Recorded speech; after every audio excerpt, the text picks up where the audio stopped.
Hello everyone, welcome to our channel. ఈరోజు మనం పాలిటీలో భాగంగా ప్రాథమిక హక్కులు, ఫండమెంటల్ రైట్స్ అనే టాపిక్ని చూద్దాం. Compulsory 1 mark question constable exam వస్తుంది కాబట్టి చూసుకోగలరు.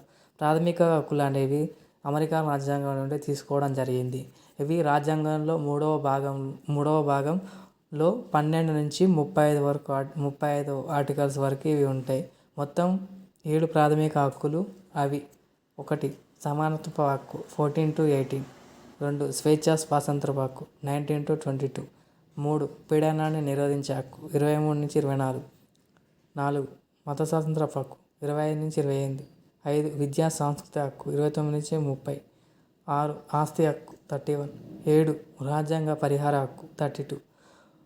ప్రాథమిక హక్కులు అమల్లోకి వచ్చినప్పుడు 7 ప్రాథమిక హక్కులు అమల్లోకి వచ్చినప్పుడు 7 ఉండేవి, కానీ ప్రజెంట్ 6 మాత్రమే ఉన్నాయి. 1978 44వ రాజ్యాంగ సవరణ ద్వారా ఆస్తి హక్కును చట్టబద్ధ హక్కుగా మార్చారు. నెక్స్ట్, సమానత్వ హక్కు 14 to 18 ఆర్టికల్స్ అనేవి ఏమేమి చెప్తున్నాయో కంపల్సరీ చూసుకోవాలి. 12 రాజ్య నిర్వచనం. 13 చట్ట నిర్వచనం. 14 చట్టం ముందు అందరూ సమానులే. 15 వివిధ వివక్షల రద్దు. 16 అందరికీ సమాన అవకాశాలు. 17 అంటరాని దానం నిషేధం. 18 బిరుదుల రద్దు. అవార్డులు 1977లో జనతా ప్రభుత్వం రద్దు చేసింది. 1980 ఇందిరాగాంధీ పునఃప్రారంభించింది. ఓకే, కంపల్సరీ ఈ టాపిక్ నుంచి 1 మార్క్ వస్తుంది కాబట్టి అందరూ ఈ టాపిక్ని చూసుకోగలరు.